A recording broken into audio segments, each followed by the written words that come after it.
city of Denver, the state of Colorado, you guys have been fucking amazing for the last 10 years.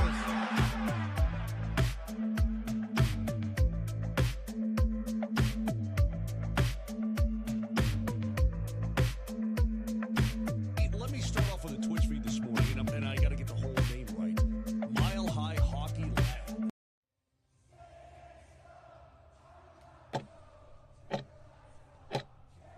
From Spectrum Community Services Studios in Colorado, USA, this is the Mile High Hockey Lab. I think it's crazy Wedgwood made 24 saves in every single game. He was on that forecheck like he's always been. Martin Natchez needs to score a goal. So I'm going to say McKinnon gets 6 points in the next 3 games. Love it. It's too hard to just be like, oh yeah, hockey is like random and difficult. Here's your host, Adrian Hernandez. Well, hello and welcome to the Mile High Hockey Lab. My name is Adrian Hernandez. I am here with Jackie K, Evan Liu, and Brennan Vogt from a remote location. If I am skipping, I apologize. I will hand over the reins to my fellow colleagues, but we are all here to talk about, wouldn't you know it, a Cale Makar 8-year contract extension, as well as getting into our top 25 under 25. Not sure how much time we'll spend on that, given the news, but you know, we have a whole show for you today. So folks, thank you so much for tuning in. Please head to the website milehighhockey.com, where Jackie K is our esteemed editor, as well as Hockey Mountain High, where Brennan Vogt is the editor as well. And of course, me, Ado, just doing the Avalanche thing. Still super excited to be talking with you today, especially about this Cale Makar contract. I don't want to go too far with just me talking, so I just want to hear what you guys have to say. I think for now we know it's an 8-year deal. Jackie, editor Jackie, have the floor for me. Well, it's nice that they announced, because we had the show scheduled anyway, so it's nice that they got it done right under the wire there before the weekend started. So this is about what I expected. I felt like it was going to be 8 years and it was going to be a big number. I thought there was a chance it'd be under 20, but it doesn't surprise me. I never really believed the stuff about the 3 years, and we can get into why an 8-year deal makes sense for him. But I think it's a good day, obviously, for Cale himself. $160 million. It sets up generational wealth for him and his family, so congratulations to him. And it's a good day for the Avs. It's a good day for Avs fans. I think it's exciting when you have the best defenseman in the world commit to your team. So I think there's nothing but things to celebrate. And we can get into the financial ramifications and all of that. But I think the bottom line is that this is something to celebrate. Yeah, I'm with you, Jackie. I'm what was the number after all? All I saw was 8 years in the 20.4. Aha, so more than 20. 163.2 overall. So does that make him the highest paid NHL player ever? Yep. Yes. Yes. And well, as well deserved. For sure. And also, I don't mean to be a jerk, but those of you who were thinking in the $15 million range, yeah, well, need to maybe.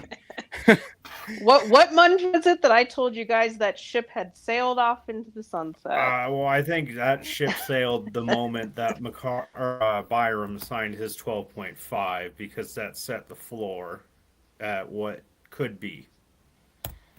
Yeah, well, to even match McKinnon's 15% of the cap was $17 million, so that really was the floor. So yeah, I know the thinking was that maybe if he had gone short term, they could have kept the AAV down. I just don't even think that was possible. Even if they had agreed to 3 years, it wasn't going to be like a $15 million deal. It was going to be roughly the same, because you have to. People keep thinking he's young. He's not young. He's going to turn 28 in October. So he will he will play his year 29 season next year when it kicks in. So the 8 years is just as much of a benefit to him. Actually, it's probably more a benefit to him than the Avs, because he's going to be paid through his age 36 year season, which is why I thought 5, 6, and 7 years was just not on the table, because it's going to benefit him to have those 34, 35, 36 year seasons covered. So a 5 or 6, 7 year contract just didn't make sense. If he took 3 years, sure, then he'd be up at 31. Okay, then that there's something to, he could sign something after that. But after that, the uncertainty just goes up so much. This just makes way more financial sense for him, I believe. Even though everyone's saying, oh, the cap's going up, it's stupid to lock yourself in. Like I said, he's not no young boy anymore. He's also not healthiest of late. Yes. He still looks like he's 12. Come on. Yeah, don't let the rosy cheeks fool you. This man is turning into an adult before our eyes. Yeah, he can chirp like an animal, and he can hit you like a Mack truck. So the big thing for me was the deadline of the 8-year deal. And we heard from Sakic ahead of the DU Avs alumni game, quote, that he wasn't worried, and that, he thought a deal would get done before camp. But then we got word from a few different people. I think Christian Bull of Locked On Podcast is actually one of the... It's a Hockey Mountain High. Hey, yeah. Get it right. Sorry. Well, thank you for correcting me, Brendan. I'm trying to get it right. But yes, he dropped it like the night before at like 7:00 that the deal was done. And I bookmarked it because I was like, I don't know that I've ever seen a scoop from Christian. Well, what a scoop it was. I didn't believe it. There's so much BS on Twitter. Yeah. I didn't believe it for a second. Yeah. So, yeah, absolutely. Good for him. He was the first person to put it out in the universe. But there's just so much BS and fake news and lies, and people think they're being funny and being cute, and they're not. So it's just sad that you can't believe something like that. But yeah, credit to him. Well, and the thing about it was the deadline for me. That shifted my thinking from 5 years to 8 years. It being this soon told me, well, whether or not Sakic was worried about the deadline, I don't think that was him saying, I'm not considering the deadline. I think he very much was, and we now know for a fact he was, given that it's the 8-year deal just under the wire of that deadline. And as soon as we were told that the deal was done, I was like, okay, Sakic wasn't lying when he said that he wasn't worried and that he thought it would get done. So I don't think he's lying when he says Cale Makar is going to retire on Avalanche. And to me, that means 8-year deal and then maybe 2 or 3 year deal at the end of his career, depending on how things go. Yeah, I don't know. He's going to be pretty old when this is over. We'll see. But like for me, the deadline was 2 different things. It was the 8-year deal, but it's the bonus structure. Now, he didn't quite take advantage of it because we have seen the details like McKinnon did. But if you look at McKinnon, one reason why I thought the deadline was so important, not that, hey, if they eventually settled on 7, it's the end of the world. Like a 7-year contract still would be amazing for him and amazing for the Avs. But the bonus structure, McKinnon got almost $50 million paid out to him in the first 3 years of it. So when you have a long contract like this with a big total number, you can split it up. Makar's is more even, but like McKinnon got even more of his money up front. McKinnon got over $16 million for the first 3 years. So that's one advantage you get when you sign for a long time, because you have that big total that you can divide up differently. So for me, I was going to say, if we were going to discuss, is that maybe the 7-8 years, the difference between that isn't the biggest deal, but for him to be able to take advantage of being able to, because the new rules kick in and there's limits now how you can structure it. And like it will be on the 16th that those came in, so I'm gonna finish tearing this up. And the end of his deal is a lot of signing bonus, and that tells you that's buyout proof. Yeah. So he gets almost $18 million in signing bonus those last 3 years. You can't buy out signing bonuses. No, and you're going to have to pay him even if he leaves. Even if he can't play anymore. Mm-hmm. And so that is, I believe that you can't do that under the new rules. It's more restrictive.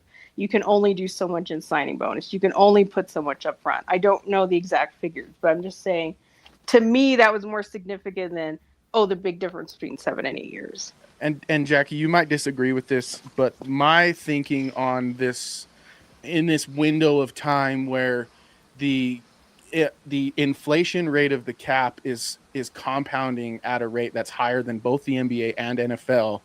That term is really where teams will find their savings. And I know 20.4 million, highest paid hockey player literally ever.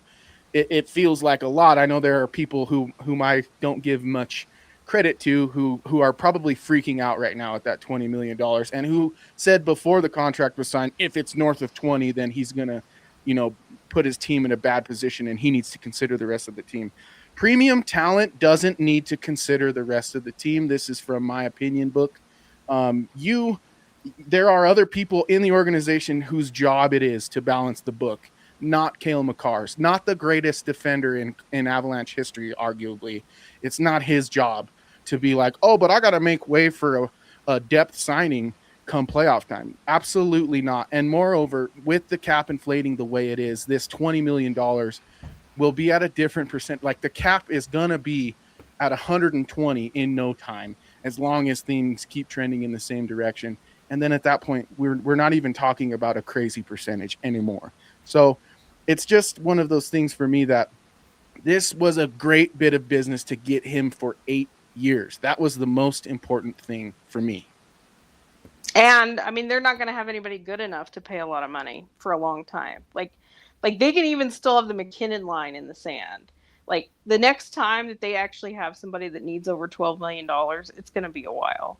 And I feel like the contracts, like we're in an era where it's exploding. I think it's going to level off a little because once you have all these young players and they're going to get their contracts, I think it will level off some. But the other thing is there's real life inflation. A dollar today is worth more than tomorrow's dollar. So that's why people just keep thinking it's free money. You just wait and you get more money later. Well, your money later is worth less. So there's that to consider as well.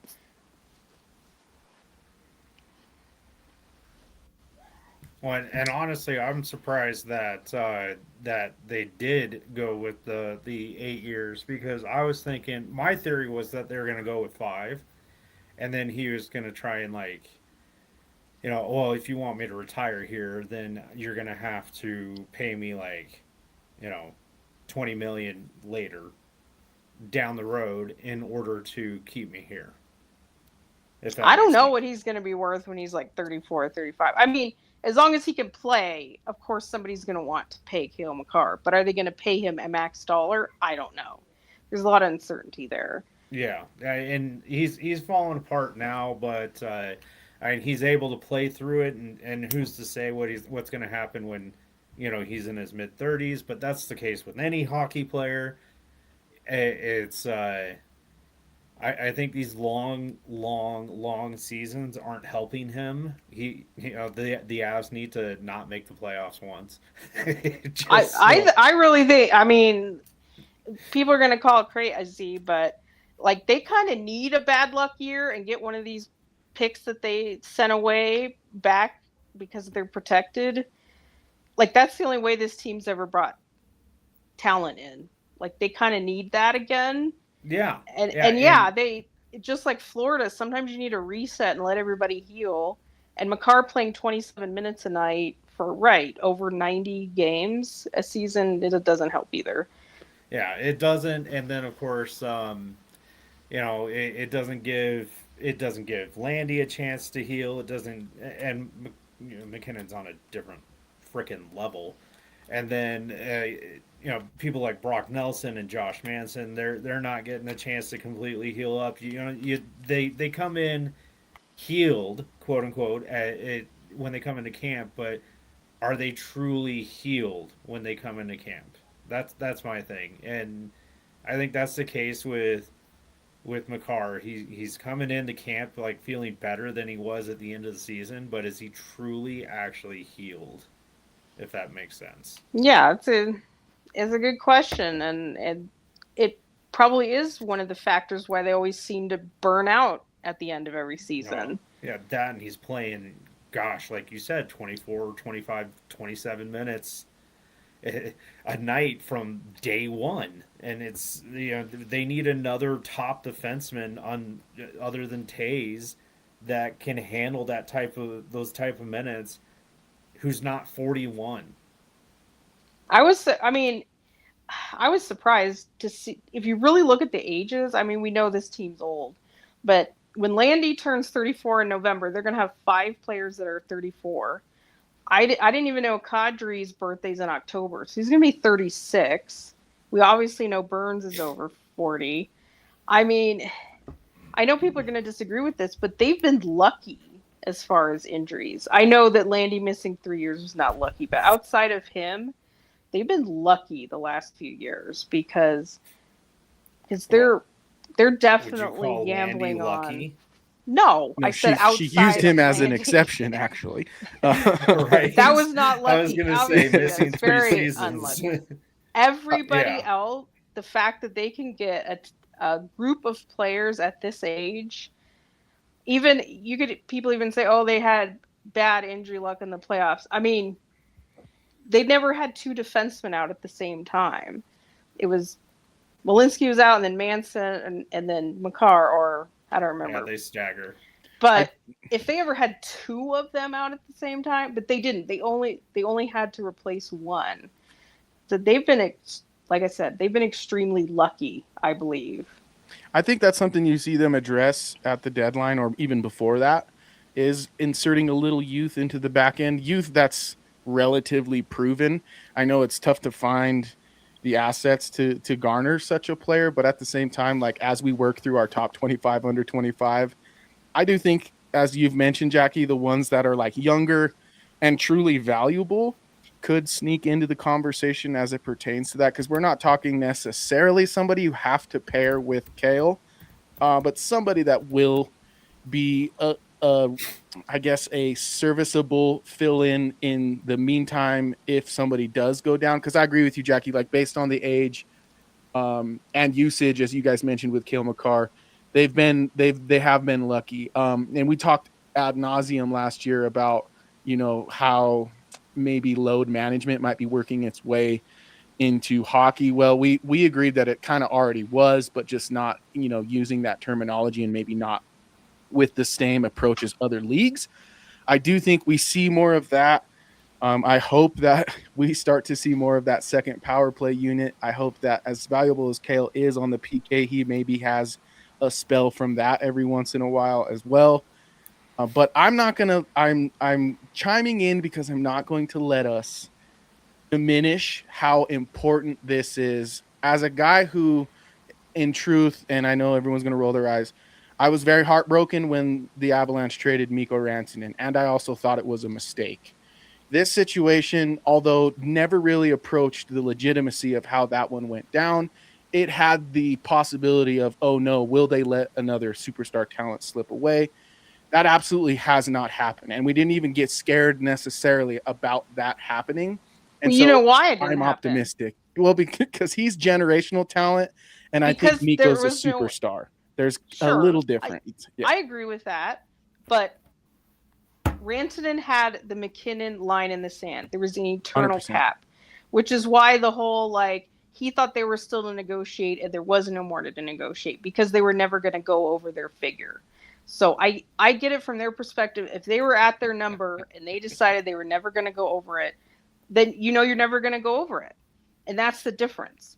Makar was never constrained by anybody else's number, not McKinnon, not anyone else in the league. He was negotiating as himself because there were no other factors that mattered. So I was never worried that it was a Mikko thing because there were no constraints. He had a blank check and he could ask for what he wanted. And the Avs were going to do it because they've been saying for years they were going to do it. And here they did. But everyone else, if they ever had another good player, the same problems would crop up again because there is an internal number that everyone else has to stay under. And real quick, Adrian Dater actually brought up a really good point at how big this contract is that this $20.4 million that Cale's going to make next year will be, not this coming season, but the next year, will be roughly about $5 million more than the Stanley Cup winning team of 95-96. Wow. To You put talk about that a big in- number. Also, hi, everybody, by the way. I'm actually here now and able to talk. I've been running back and forth. I'm running to another thing, so I'll chime in here real quickly while I can. But I mean, inflation thank sucks. well, yeah, Right. inflation sucks, but thank God they got this contract done, right? I know when we were talking earlier this summer that we'd all kind of set dates and kind of guesses of what the number and the term would be. I know Adrian wrote that down somewhere, so I'm sure he has the answer for it. I think we were all kind of off, at least with our numbers. I don't know if we said 20 plus million, but I think it's what Adrian you got to said pay. 20. I think I mean, I you said got. the 25th, and Adrian Mm. said 20. We But we might be did the we expect closest him to with bring it those. on his anniversary trip? I don't think we did. No, I mean, listen. You pay for good talent, though, right? And this is what you're getting for the Avalanche, and this is something that they missed out on when they let go of Mikko Rantanen. Now, granted, that Rantanen situation was with Makar in mind here, right? That was with him in mind of signing this contract, and it's a good thing that they got this thing done. It'll give off less stress and worries, especially when the season started. Especially if this had gone into like training camp, the start of Oh, it the would have been a preseason and regular disaster. season, it would have been awful and it would have been so bad. And I know the longer that this has kind of gone on and has kind of stretched on, that you're thinking, oh, I don't know if he will sign for 8 years. Maybe he will go the Connor McDavid route and he'll sign for only a few years and then get another big paycheck when the cap is even larger, in a couple years' time. So it's great that they got it now for 8 years. Who knows what the cap will look like by then, but it's a good deal, at least for now. You pay for your guys, and Makar's going to retire in Av, as Sakic said. So good for them. I'd say the next person to wrap up will be obviously will be Nate and then Landy. Make Landy retire as an I Avalanche. don't think Landy's getting another contract. They've got I to mean, I think retire that's him as an possible. Avalanche. That or he'll go away for a year and then come back, kind of like Footer did. Oh, I mean that'd be even worse. Well, the thing here Yeah. that now makes things interesting is Arturi Lehkonen. I don't know how much you guys have talked about No, we this haven't and the talked to impact that that could Lekanen at have. There's all. Yeah, but 11. There's I roughly wonder 11 how that'll. left. Yeah. I there's two ways I look at it. One is obviously they needed to get Makar done first before they're signing anyone else for next year. But two, I'm not convinced they're signing Lekanen. Just because Arif asked Sakic a leading question doesn't mean that the Avs were ever going to give him an extension. So I mean, they need Lekanen, but he's already 31, and I don't know what month his birthday is. So and the raise that he's going to get is probably looking at 9-10 million, maybe. I don't I think the was Avs are going to pay estimating that. 5 years over with 8 mil. With what? 8 mil. That's what I I was mean, estimating. could they afford? I don't know. I haven't crunched the numbers. Could they? I just don't think they want to. I don't think they want to pay anybody more money. I so I don't think they're going to sign Lekanen. I felt like we didn't really get into Sakic's reaction. The way that he and Joe doesn't give up much, we know that, but you could tell the difference in his just tone when asked about Makar and when asked about signing Lekanen and Bednar. He was very, very much more evasive about Lekanen. So, like I said, now that they got the big project done, maybe they'll work on Lekanen. I just don't think they want to pay him. Someone will have to do the math for me, but what does Makar's 20 million contract? What is that percentage on the cap? I guess we don't know the cap for next year, but at least if we I compare it to guess right now, I always what thought is it it? was off the cap that they actually start the contract with, but I guess we know what it is, but it's not set in exact stone, so they count it I off think of it's this going to be cap. It's like 20%. 113 is what it'll end up after like another $9 million Okay. increase. Okay, Yeah, so then if but my it's math off. is right, then that's probably about, what is that, like 15%? Maybe more than It's that. supposed to be I don't off know. this year. That's what everyone's saying. It's Well, like regardless, 20%. yeah. I mean, regardless, though, I mean, it's something to consider now, at least from the Lekanen perspective. But you also have to think about this, and I'll kind of bring this question to the table: is we know that Makar is obviously a very solid defender, but a lot of that has come with Devon Taves by his side, and Taves was not at his best last year. I think we all know that. He can admit that. He hasn't been So, at his best for a you couple know, years. I I guess how will that impact Makar and his contract and his pay or his play rather, down the line if Who Taves Taze's just kind of keeps play? dropping off. Yeah. I think Taze needs to get traded while he still has brand name recognition. I think Like, Taves should have been traded before they extended him, and that's on record. but even now, like the perception is that he's the best 2D in the whole league. Man, if some other team believes that, cash it in. And I'm not talking about just get some draft picks like they got for everybody else they got rid of. I'm saying they need real players. But they're going to need to get real players somehow.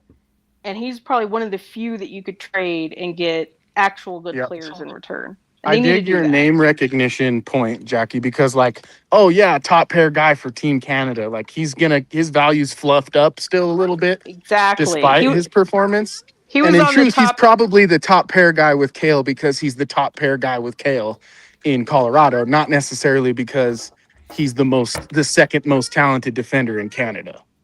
Yeah, exactly. Like he came in at number 20 on the top 20 Ds in the league on that NHL Network countdown. Is like cash that in. Do it now. Get good players back, please. I guess They're it makes not going sense. to. I mean, listen, I feel like no matter what, though, Cale Makar is still going to be a generational player, generational talent, right? Yeah, Of course. No, I don't think it's day, because Taze is propping him up. No, like honestly, I think Makar is going to play with Kulak more than people expect. Agreed. Well, and the thing is Cale could retire now, and he's already a Hall of Famer. Yeah, I agree too. His chances of being a Hall of Famer are better if he retires now because given what happens in the next, I mean, not to go away from hockey, but you look at Russell Wilson, if he would have left Seattle and then never played again, he's a first ballot Hall of Famer. But because of what happened afterwards, he might not be a Hall of Famer at all. So I think you're totally right. He's Conn Smythe, Stanley Cup champion, all of these things he's already achieved. I mean, I know longevity is a pillar. It is one thing that people look for, but it's kind of like the Terrell Davis thing. Like he did enough to get in. It's sort of like if Cale retired now, knock on wood, it'd be kind of like the Terrell Davis situation. I mean, which thank God modern medicine has advanced. Adrian Peterson came back from the same injury a year later and won an MVP just 7 years after that happened to Terrell Davis. Sad face.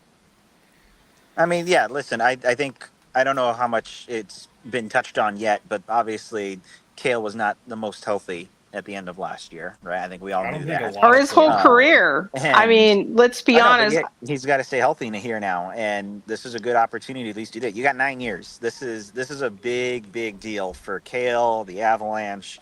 They have their guys set in stone. You have McKinnon signed long term. You have Makar signed long term. You're hoping to do the same with Lehkonen, perhaps. And you have Landeskog at least for the next couple of years as your devout leader, right? So the time is now for the Avalanche. I mean, it always has been, now especially, right? Now the really interesting part is going to be here in a few years how, one, Makar and his contract is going to be sorted by then, and two, how high is that cap going to be, and then the Avalanche, and how much space do the Avalanche have to work around that, right? Because you obviously want to stay in this contention for a long period of time, but at the same time, I also don't really want to be the Pittsburgh Penguins where you're just eliminated in the first round. Hey, you just didn't you show say up, the right? Pittsburgh Penguins weren't even going to make the playoffs, or did you say they were going to? He said they weren't going to, but then they did. And we said that wasn't a hot take. But this is, I mean, generally speaking, this has just been the thing, though, with the Penguins for the last few years, is they're teetering on the playoffs. They might not make it, and then they do make it, but then they're eliminated in the first round, right? You need some sort of way to build up and continue to make second round, conference final, Stanley Cup final, right? The Avalanche, they've only made it past, or the conference final or beyond 2 times in this sort of Avalanche age of players. Right. Well, the problem is they don't know how to build. It is sort of like the Penguins because they're holding on to their icons. Yeah. And I know that Dubas is trying to do a few things differently, but the problem is you could just hear Sakic say, as long as we have McKinnon and Makar, we think we have a chance. And in a way, that's going to be their undoing because they're going to buy at every deadline. They're going to try to win every year. And I think in healthy seasons, those two could probably on their own get the Avs to the playoffs. but it's true. Are they going to be good enough to win? Are they going to be good enough to be? My definition of contender is a lot tighter than maybe other people's, and they never built to begin with. They built because they had random bottom out seasons where they got all their talent, and then they did the RFA strategy to fill in the holes, which was a good idea. But if you don't have cap space, you can't do that. If you don't have assets, you can't trade for those guys. And then you're not getting in top tier talent because you're not bottoming out, because they're going to chase the playoffs every year. I think that you're right, Jackie. Like, it will be more of a lean on Cale and Nate type of approach. Sprinkle in a little Gabe in there, but I'm not uncomfortable with that, given that we've seen Connor McDavid and Leon Draisaitl basically do the exact same thing to go to back-to-back cups. And obviously you see why that's a lot harder to just even achieve winning the cup, because if one or two of those guys, both of those guys have a bad night in, say, a game 7, you lose. But I don't think it's impossible. And I said this on X in response to somebody who basically said trade Makar now, which was, even if you pay too much for Cale, your chances of winning with him are better than your chances of winning without him. Well, especially considering what else the Avs have. Like, yeah, I don't think their problem is going to be because Makar is making $20 million. That's not going to be their problem. Okay, so you got to look at those. Okay, the situation of trying to trade Makar. Look at the situation that Detroit's in, trying to trade Larkin, and what they're asking. And look at Don't the even get me started.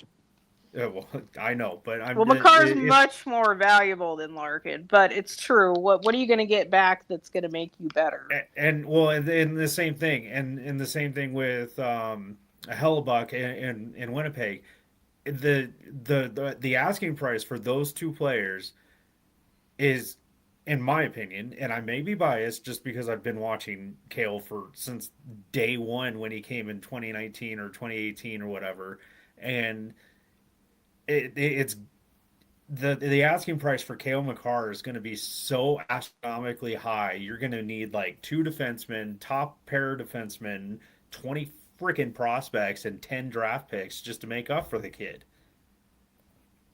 Yeah, it's the Duchesne trade on steroids. Right? I mean, it would fill a lot of needs that they have, but absolutely. But it's Larkin's request, like, on. Larkin's a 2C on a good team, so there's just such a big difference. I mean, Larkin could get traded if he expands his list. Larkin could get traded. Yeah, because he only wants like Vegas and freaking Florida, I think. And Hellebuck, he's won the Vezina, he's won the Hart Trophy. He, obviously the gold medal, Olympic gold. Of course, he's going to be worth a lot. I get that. They're not just going to trade him for peanuts, which is why he's not coming to Colorado. The Avs literally do not have enough to trade for him. Yeah, we need to put anyone who's going to mention the fact that the Avalanche are going to trade for Hellebuck, I'm going to block you. Yeah, thank you. They literally couldn't stack up enough crap to even get Winnipeg to answer the phone. It is not possible. I've heard, just Blackwood and Nick Wan, a 2nd-round pick. Yes. Joe Sakic from 1999, you can have him. And then we'll talk. Winnipeg could have had the 4th overall pick from Buffalo, plus other things. No, they are not taking Blackwood, Nick Waugh, and a 2nd-round pick from the Avs. Or a first in 2033 or whatever it is. It's not happening. I think Hellebuck would go to Buffalo. Here's my list of where I think he'll end up: is Buffalo, New Jersey, or Edmonton. Jersey would be cool. But he ain't going to Edmonton. He's not going to Edmonton. I know. I'm just saying that's where I think he'll end up. Well, the thing too about that whole situation is, like, the Avs fans, and I say this and I don't mean to be rude, but like, you could tell the fandom is growing because we're getting borderline those Canadian franchises where anybody that hits the market, we're like, oh, well, he could be an Av. And it's like, no. He can't. Well, because other people say, to be fair, other people suggest it. So it's not just fans that like just think, oh, we could trade for anybody. Like, they hear somebody that's somewhat, who knows, covers hockey, and then they think it's a possibility. So I get why Yeah, but these they see rumors like a start. gif of a guy raising his eyebrows, and they're like, "Oh, the Avs could get Hellebuck." Well, because they believe that their players are actually worth something. Spoiler alert, they're not. So it's just sure. I get the point that they think the Avs still can win the cup. You get in. You could even argue the best goalie in the league. Sure, I understand the interest, but there is just no chance on earth, unless Makar is in the deal, that they would do it. We should probably start moving on to the top 25 under 25. Yeah, That that's sounds a good. good call. Jackie, if you wouldn't mind spearheading this so that I can get going and do my thing, I did want to take a quick second and thank those of you who are tuned in live right now to the Mile High Hockey Lab for the Cale Makar extension episode, as well as top 25 under 25 numbers 10 through 6. Please head on over to the website, milehighhockey.com, where you can find all of our written material, as well as Hockey Mountain High, where you can find the work of Brendan Vogt and Evan Liu. So great news on the Cale Makar contract. I'll let you two take it from here and count us down 10 through 6 on top 25 under 25. Thank you, Jackie and Brennan. Okay, so we only have 5 guys to get through. Yeah, 5 guys, 10 through 6. Number 10 on our list was, I think he's a controversial one, but there's interest in this fellow, Fabian Lysell, who we just got in a trade from Boston for Ivan. So yes, he falls at number 10 on our list. So I think he's got potential. There's talent there, and he's shown it in Providence. And I think he needed to change the scenery. That's what it mostly was for why they ended up trading him. But I've heard now, and I've heard it from a few people, including AJ over at DMDR and other sources, but that he's got an attitude problem. And that could be part of the reason why Providence and Boston ended up getting rid of him. So that's one major thing that concerns me, and that's part of the reason why I graded him a little bit lower. Yeah, I echo the same things. Like I understand the interest in him is primarily because he's considered a high skill guy. So you think the ultimate upside, the ultimate best case scenario is maybe he could even be in a scoring role in the Avs, because that's what they need. They need talent. They need upside. But I agree with Brennan. I don't think this is the type of player that is going to enamor himself to Bednar, that the Avs are going to have patience with, that they're really going to commit to looking past his flaws to see if he can score. And I look no further than the contract. He got the same contract Ivan did in Boston, which is a cheap, very cheap guarantee, just 1 year contract. There's no commitment there. Contract. The Avs have way more even invested in Cale Makar. They gave him the same contract Brindley got. Leroux and Svechkov, they are both signed 2 years on one-way deals. So the Avs have way more incentive to make them work. We'll get into TJ Hughes, who is higher on the list, but he's going to even also be in higher favor. Like, I just don't see somebody that is considered not the hardest worker, not the greatest attitude, is going to be on like the hero trek the Avs love. I think he's going to get waived. I think they'll call him up, they'll give him a shot, like all their other experiments. But I would be extremely, extremely surprised if he's the one that ends up working out. Well, and the thing is I don't think Bednar, Bednar, he fares too well with the attitudes. I don't think he likes that type of stuff, and I think that's part of the reason why. The Russian kid from last year or the year before. There's been so many. Every year they try a Russian. Every single year they try one. Number 51. I can't remember. Sean Kovalenko, I don't think he had an attitude problem. I think he felt, in interviewing him and just seeing the way he carried himself, I felt like he deserved the spot, if that makes sense. It's because what they're promised when they And sign after they're established KHL players, they are made promises. They're told that they're coming over for an NHL role. Like that's what you have to tell them to get them to sign. And then I don't like the perception like these Russians are entitled. They just don't want to be lied to. And sure they're going to have confidence. Like you want players like confidence isn't the problem. It's but he worked hard. I don't think the problem was that he didn't work hard. He worked hard. He played the right way. He went in dirty areas and did things like that. It's just they didn't care. Like it's just crazy to me. They drafted him. We were talking about him for 6 years. He finally comes over and they just didn't care. And I knew that they didn't care the second that he got here.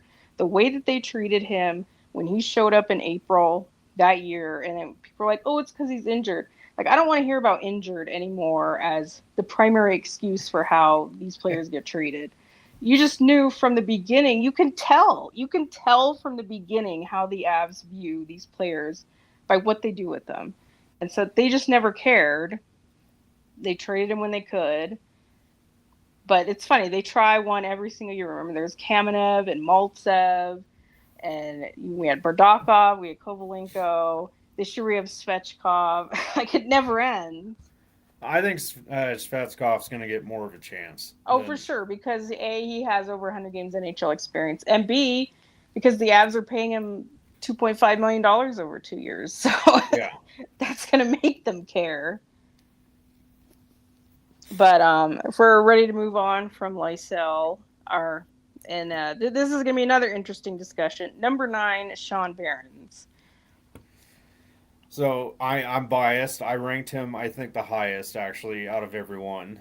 I'm pretty sure I did, at least. Let me check. I've got the list up, and I'm trying to find his name. It's near the top, I think. Let's see. There it is. See, I ranked him at 4th overall. Yeah, and Ezra did 7th. So Jess did 5th, and I think I wanted to rank him.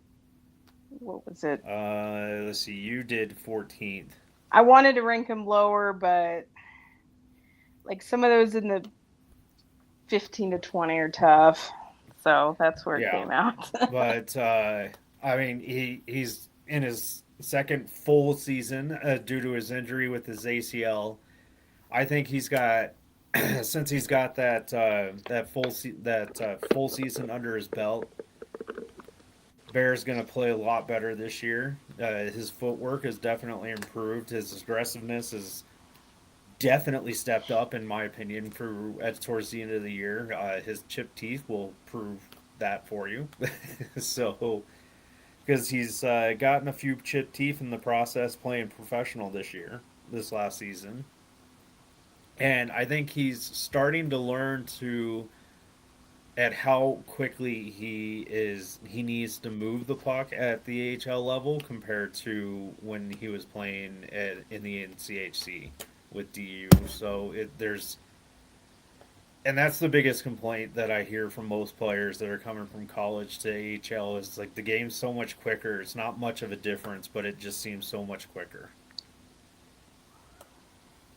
For me, I just think time's up, unfortunately. Like, I get the unfortunate part about the injury, but I just didn't think he was on the fast track even before that. Like, I know he's drafted in 2021. He's just past the expiration date for this organization. I think they'll give him another year in a sense, like a year to kind of make up that. They might. When these guys are RFAs and they don't have ARB rights, sure, it's an easy QO. Give him barely a raise and have him come back. Sure, like maybe it's not his last year in the organization, but has that extra year done anybody any good? No. I think it will for him because he'll play that third season that he'll need in this sense. But the Avs aren't looking at him as an option. That's the thing. Like, I remember when he went to DU for 3 years, and that's fine. I think usually most guys they're interested in sign after that third year, just like we're going to look at for Del Elche this year. That's going to be the perfect time for him to sign. So I think it was fine he signed after 3 years, but I kind of remember it was a little odd, and all the DU guys had already signed with their teams, and he hadn't signed, remember? And then he didn't sign until after the Avs played their last regular season game. And to me, that felt like he was wanting a year burned and an NHL debut, and the Avs weren't doing it. And I think that kind of, if the Avs really have urgency and interest in somebody, they'll burn a year. They don't do it often, but that tells you they really are interested in somebody. Yeah, they'll get those like 9 games during the playoffs. Right. Just like burn the year, give him one game. That's standard practice. Like that's what Columbus did for Brindley. They burned a year for him, and so that just tells you he wasn't one of their top guys. And then he had the trying to make that decision to come back. Because but all his teammates. I did ask him about that, and he even mentioned he's like, I was trying to make that decision on whether I wanted to actually come back for another year, finish school. And I mean, sure, that's the right answer, right? But I mean, it's possible. But even if he wasn't demanding it, I'm not saying that because I don't know. But I'm just saying the Avs were interested in burning a year for him. They didn't. Yeah, so, and, I mean, it's not like the Will Butcher situation where he was flat out told right away, you're never going to play anywhere in the system. Which is crazy. But I actually believe they tell people this. Oh, yeah.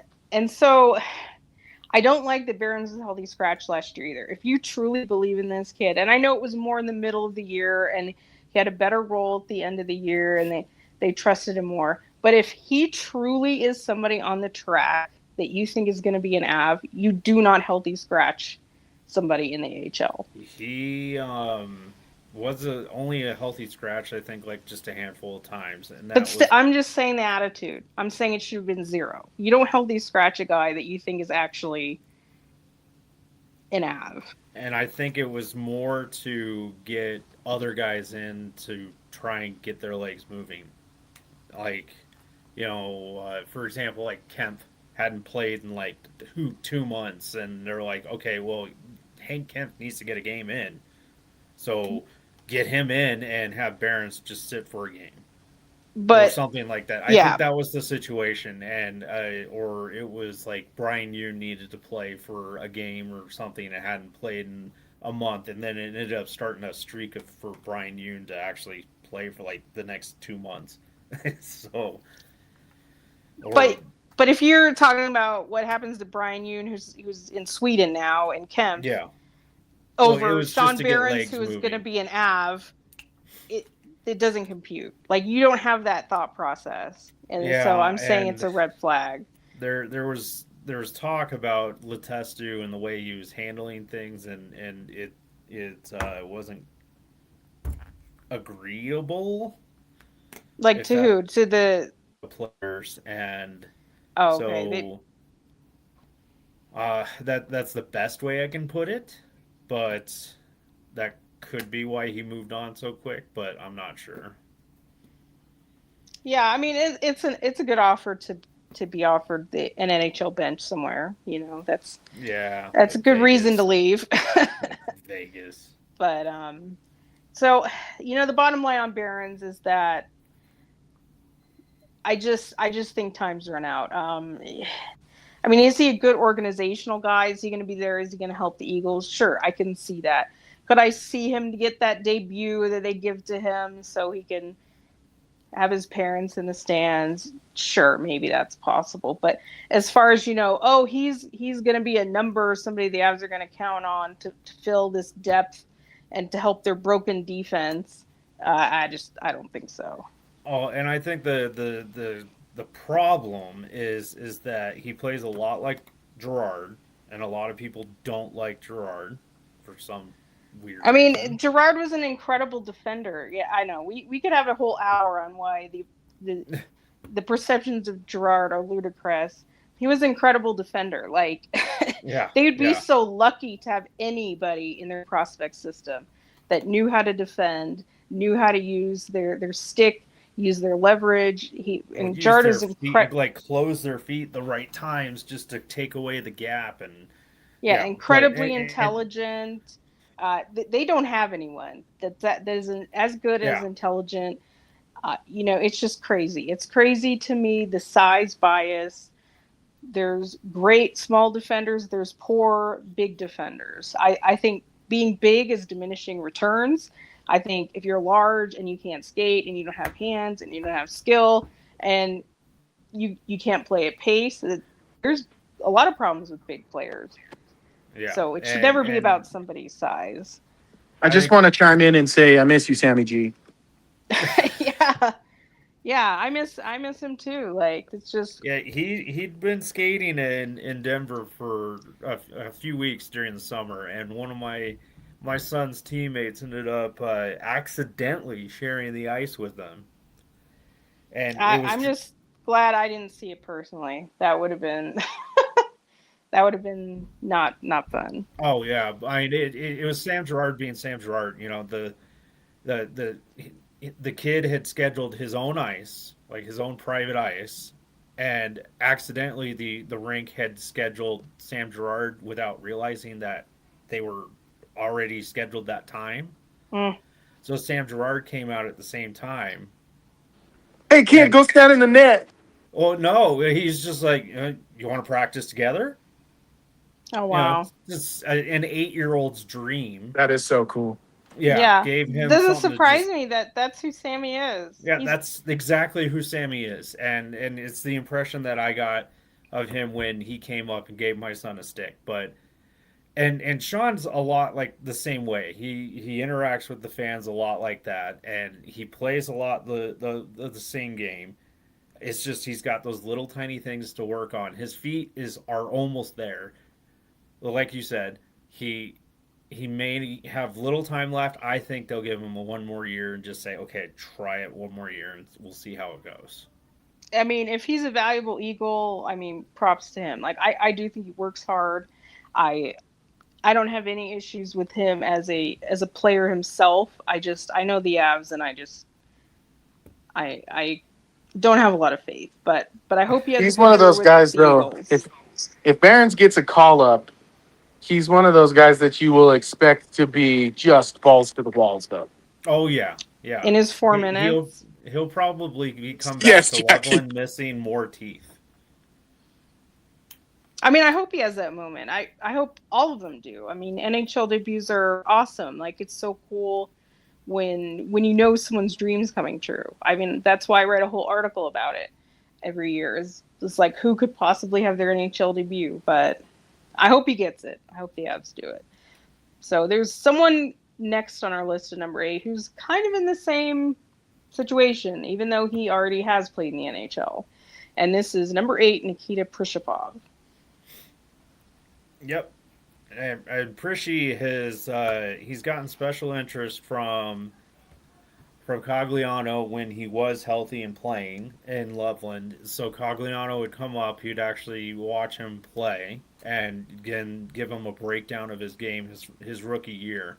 That year that he played like 30 or 10 games or something like that with Yeah. the Avalanche. And then Hayduk has taken a liking to him during the skates this week, so that they're working together a lot too. So that's just something that I noticed that they were doing together. That they he goes off on his own and he just picks veterans' brains. He did it to Landy when Landy came back last summer, and he just stood there and he pulled Landy aside and he's like, you could tell that he was just asking question after question after question of what he needs to do. So he's not afraid to ask things and make sure he's doing it right. And the feedback I got from Letesu last year was that he's not afraid to try and do things. Yeah, he's a natural center, but he mostly was playing wing with the Eagles until Letestu had actually gotten a hold of him, and then he started playing center. And Letestu even said he was highly impressed with the way that he was playing center.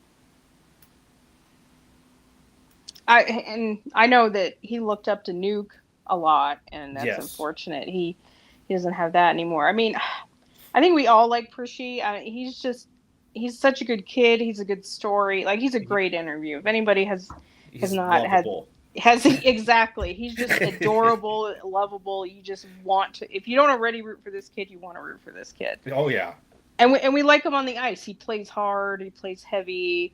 He wants to be defensively responsible. You know, these things. He's the perfect example of, like, if you could just have any random veteran plug, why not have Prishapov? Like, if they do the same thing, why can't it be Prishapov? And Yeah, I'm ready for Prishapov season. I did the article on Prishy a little late, and it's just the motor, man. You would think that if there was a guy like Prishapov, he fits like the ask for Bednar. And so you would think that he might be one of the people who has a route to a real look at the bottom six. But it's like you said, Jackie, then it's, if you get 6 minutes in a night, is that really an opportunity? I don't feel like it. And that's kind of the revolving door that these guys are in, it feels like.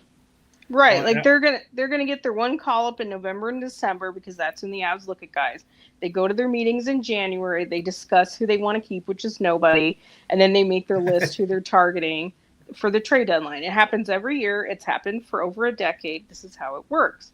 So it's also a red flag for me that he wasn't listed on the names of these people that supposedly have a chance in the youth movement. Well, why not? Why is somebody that's already there, that has already played in the NHL for your team, why is he not an option? Why is it always new and different is better? This is my problem. If you believe in your teaching, you believe in your coaching, you believe in these things, like Cogliano and Hayduke and all these people investing their time and expertise in these players, why is it that they need not apply to the new job at hand? Why is it somebody in a different organization that has different teaching, different culture, yada, yada, yada, they're the better options? Well, why also sign him right off the bat when he was the 7th-round pick? Because they liked him. But see, the problem is they only like a guy for 2 years. Is just like, why give him the hope? Why do everything? Why do everything you're doing, including sign him? Wasn't he the only? He's been the only signing. He was like one of the first people from that draft class, and obviously he was older. He was I think 2-time went through the draft. So part of it was he was older. They weren't going to. Other teams aren't going to play 18-year-olds, but yeah, he was one of the first players from the draft class to play. He was a 7th rounder. Is a great story. But the thing is, their intention span is 2 years. That's the problem. Is they're only interested for 2 years. The problem is, how long has Prishapov been around for? 2 years. So yes, he was injured, and I know that that's going to be the excuse, and it was unfortunate. They weren't playing him before that. He got injured at the end of the year. Let's not, he wasn't on the fast track to the Avs roster before that. And everybody else gets injured. Cale Makar was injured last year, so was Gagné. Everybody was. Chase Bradley, Poland. I think the only player that really never got injured last year was Ivan. Everybody else in the AHL gets injured. Yeah, I think Ivan played majority of the year, actually. Yeah, I think he only missed a couple games. So he's the only person that never got injured. So, I mean, like I said, I agree it was a setback, but they weren't playing Prishapov anyway. It wasn't like he was going to be on the team and then he got injured. He was not on the team. So, it's good to see him that he's at the skate already, that he's healthy, they can be out there. I would love for him to get a real chance. But like I said, he's already been around 2 years. So that's just the unfortunate part of the way the system works or doesn't work. Let's see. So we've got number 7. Are we ready to like this guy next? Move on to number 6. So somebody that actually has not played in the AHL, thank goodness. Number 7, Francesco Del Elche. He's another interesting fellow to discuss. You start with this one. You know most about him. Well, I think he's a left-handed Sam Malinsky. If the Avs just forget that they drafted him, he might actually play for the Avs.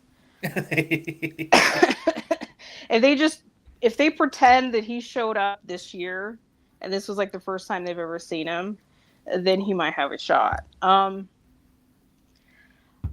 Let's see. He was drafted last year. He was a re-entry, so he's already older. He had already played a year of college.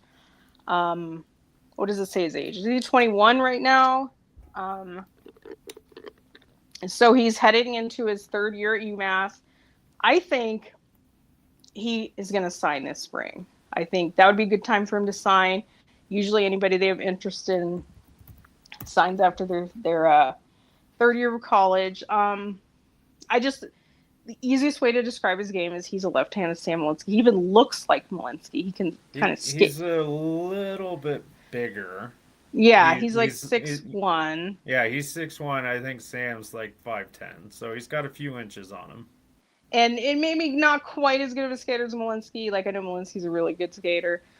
But they play the same way, that same kind of, not pure offense, but it's there. And somebody that kind of be a jack of all trades. Just exciting kid. Like, he looked good at development camp. He looks good against other top prospects.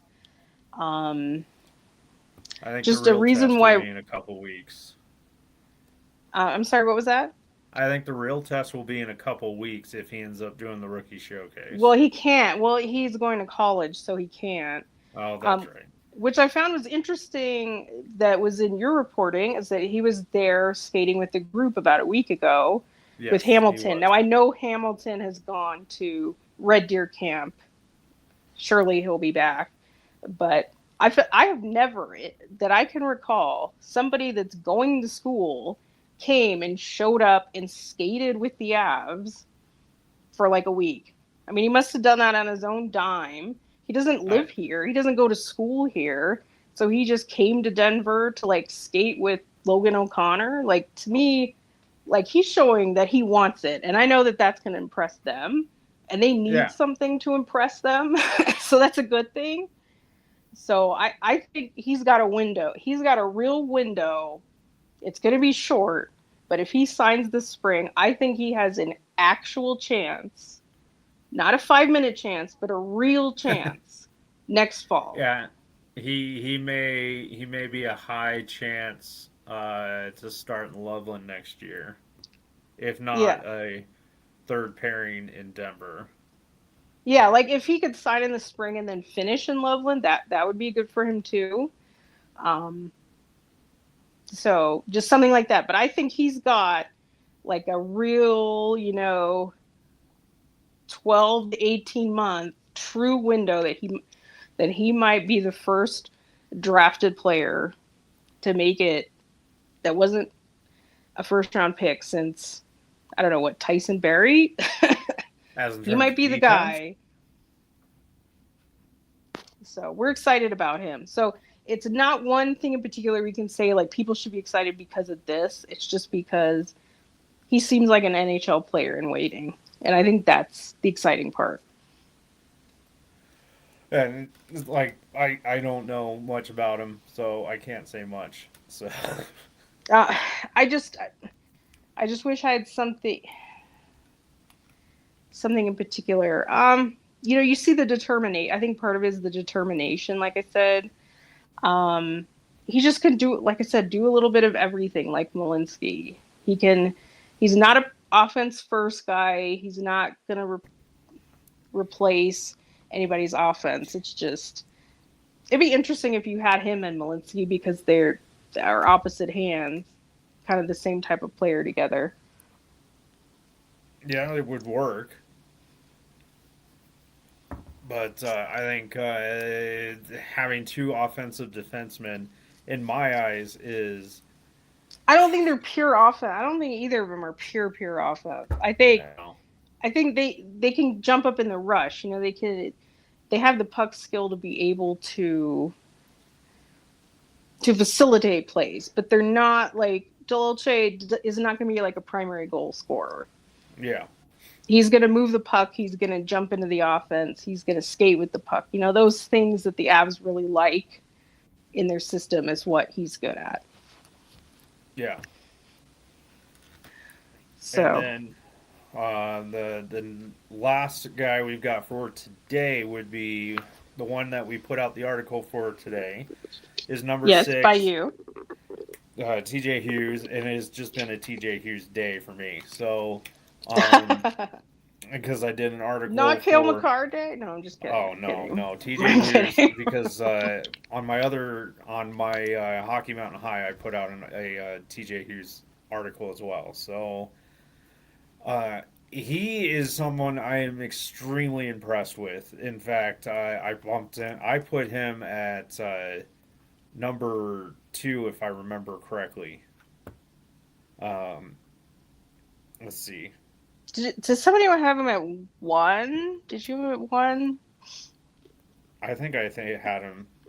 No, I had him at 1. Yes, Yeah, I had him. we had 5 different. If anyone's been following along, we have 5 different number 1s, which I guess we'll get into next week. But Yeah, there's but various I had him opinions at number there. 1, and then I had Nabokov at number 2. But the reason why I had the switch this year was just because I'd seen so much of Hughes play last season with the 17 games during the playoffs, and then of course his 2 regular season games.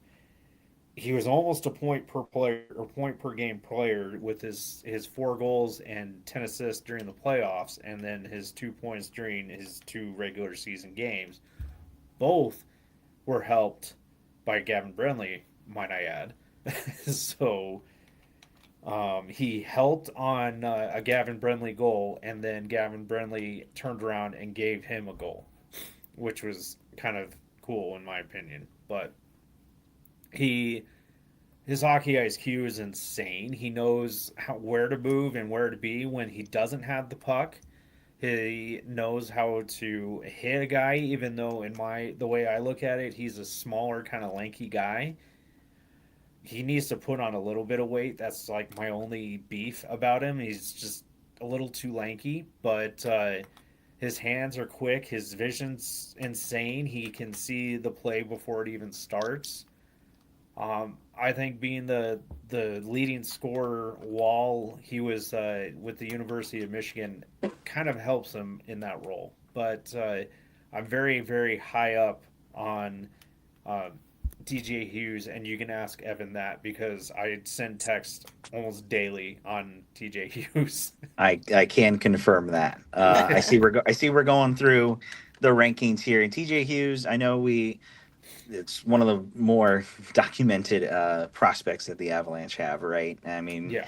You mentioned it. He's a Michigan guy who, I guess, who really, I don't know, at least for me, at least, kind of came out of the blue during the Frozen Four. So was that pun intended?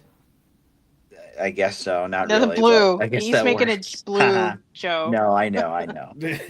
No, I think TJ Hughes. I think he's going to come in to the Avs as kind of like that guy, that shiny new toy, right? That the Avalanche always seem to love, right? And you've seen it, kind of all summer long that he's sticking around here. He's skating. He's putting in the work. I think I saw from you, Brennan, the other day that he and Landeskog are having like a really good connection with each other. They are. And I think it's sort of that captaincy, leadership skills, all those sorts of things that are combining together for TJ in particular. So I would not be shocked if he at least plays some NHL games this year. I don't know if he'll make the team right out of camp, but he's got a stronger foothold, I feel like, than others would, in the organization, at least so and far in being the top waiver 25. eligible helps. That's that's I didn't the even think about that. Is no, he's exempt because he signed. That's what I meant was waiver exempt 1 year, yeah. which is like they're gonna have these guys they have to waive. So I just think unless there's injuries, knock on wood, that's not what we hope for, but we'll see. Something always seems to come up. Yeah. And I think that's part of the reason why Cale Makar got so much of a chance last year is because he didn't have to be waived. So good point. It's just it's easy for them to send guys down. Like they're not going to keep somebody on the roster. Like they don't want to carry 13 forwards. They don't want to pay for them. They don't want to have extras, and especially if they don't have to be waived, then why would they keep him around? They'd rather have him playing, and Exactly. and they're gonna have to waive somebody anyway. Like they're gonna have to waive Makar and Lysell. They're just gonna have to. It's With unless a there's chance just of them getting picked up, unfortunately. they would probably wouldn't. Well, the thing is that by giving Makar that 2-year deal, like nobody picks up guys on waivers that have term. Oh, So yeah, that's know, almost like waiver repellent. Like they're just going to make it through. I think the one they'd really have to worry about is Trent Miner, but that's a different story. So I agree. I don't think Hughes is making the team unless there's injuries or something, but he's definitely going to play. I would label him the biggest wild card because, like Brennan said, he clearly has ability. He has talent. I hope he's better than Ben. My hesitation is, Ben Myers was highly touted, had a great college career, et cetera, et cetera. Not the greatest NHL pro. Like he does okay in the AHL, but the thing is Hughes is older. So on one hand, the Avs like that. On the other hand, he's a lot of what you see is what you get as well. There's not going to be a ton of room for improvement. Like you said, he's lanky. Well, at 24, he might just kind of stay lanky. And what he did at Michigan, well, he was older, so that's also part of it. What was the production because he was older than a lot of other players.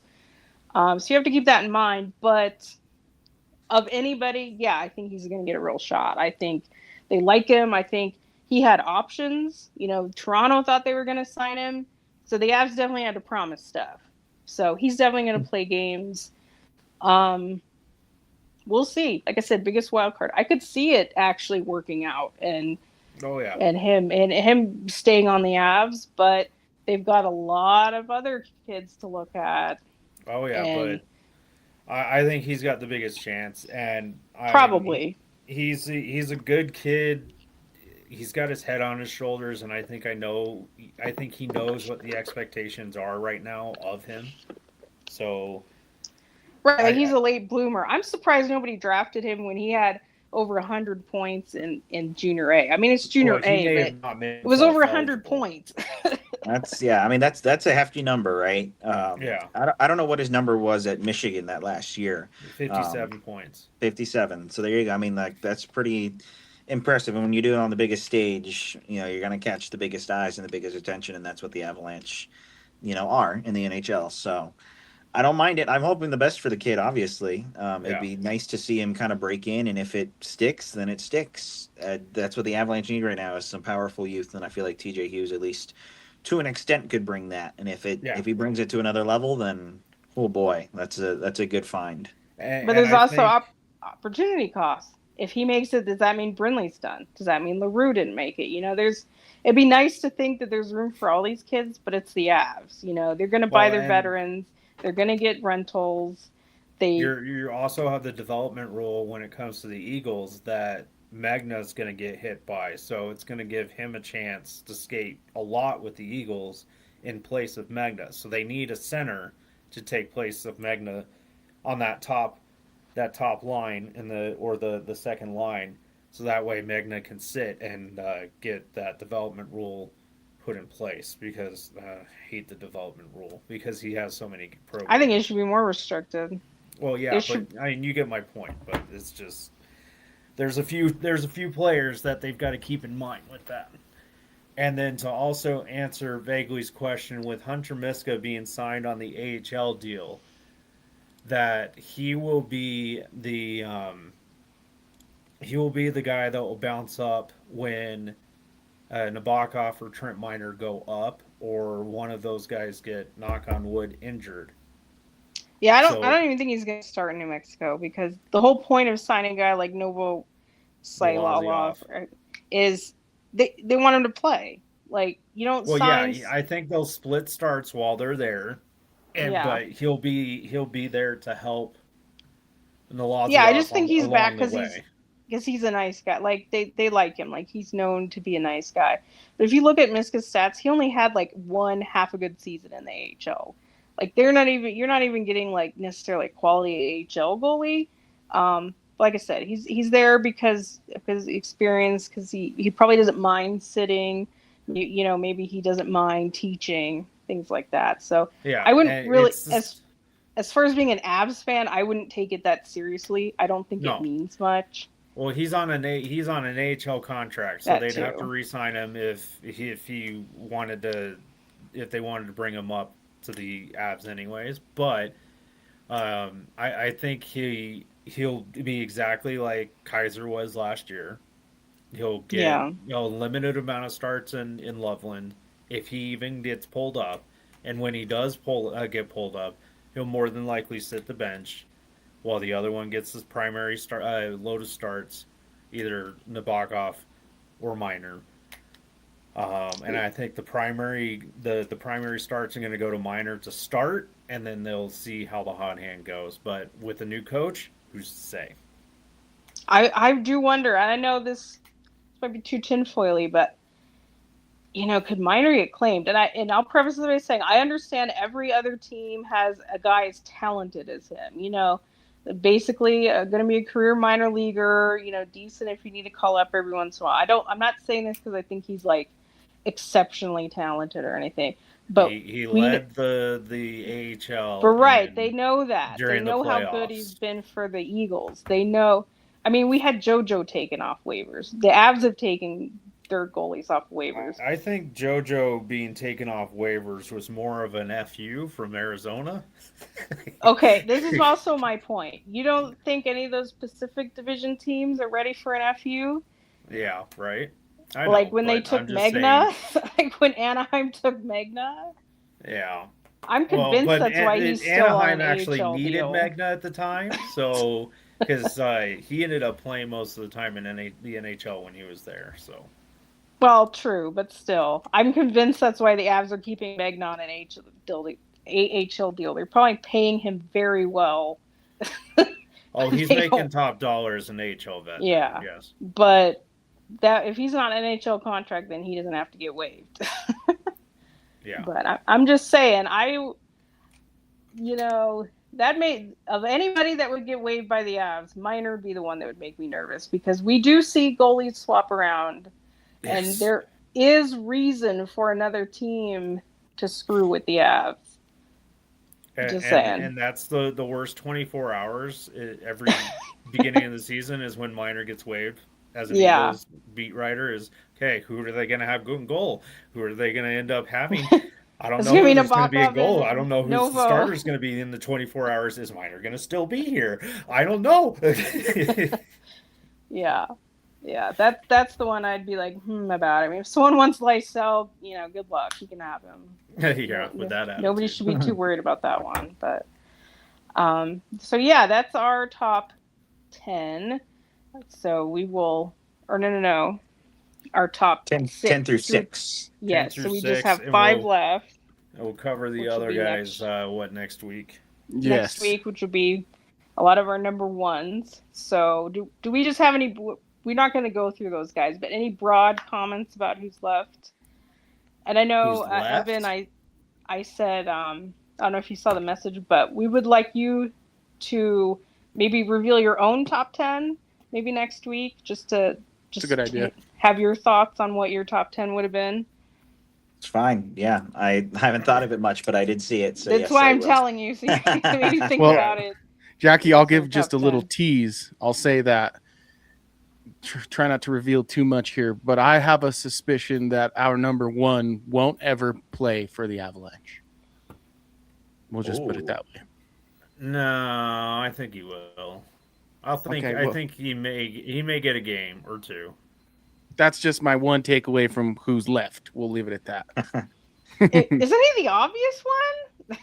He has to be, right? Like you'd hope everyone is like, okay, well, I know who Adrian's talking about. But if you don't know, why don't you head on over to the website, milehighhockey.com, where you can get 25 through 6 right now. The top 5 will debut next week. Jackie, you are the curator of that segment, so thank you for the hard work, and obviously thank you for the rest of the Mile High Hockey panel for those votes. I do want to sign off. We've kept you guys for an hour and 20 minutes. It's bound to happen when the biggest contract extension in the history of the NHL comes through just before the show drops. I would like to give you guys your final take on the Makar contract, but I think we should save it for the next episode since we've gone over on time considerably. But thank you to the almost 800 of you currently tuned in live. Please like, subscribe, and join in on the conversation via our live comments. Give us a follow on your preferred platforms. All the episodes are available on Spotify. I'm about to do a content dump of the end of last season, as well as the Nichushkin ordeal, the free agency, and of course this here Cale Makar extension reaction episode. All be available on Spotify next week. Yeah. So Jackie K, thank you so much. Lou, thank you so much. Brandon Vogt, thank you so much. I'm Adrian Hernandez of Mile High Hockey. And until next time, Avs fans, stay happy and go Avs. Thank you for tuning into the Mile High Hockey Lab.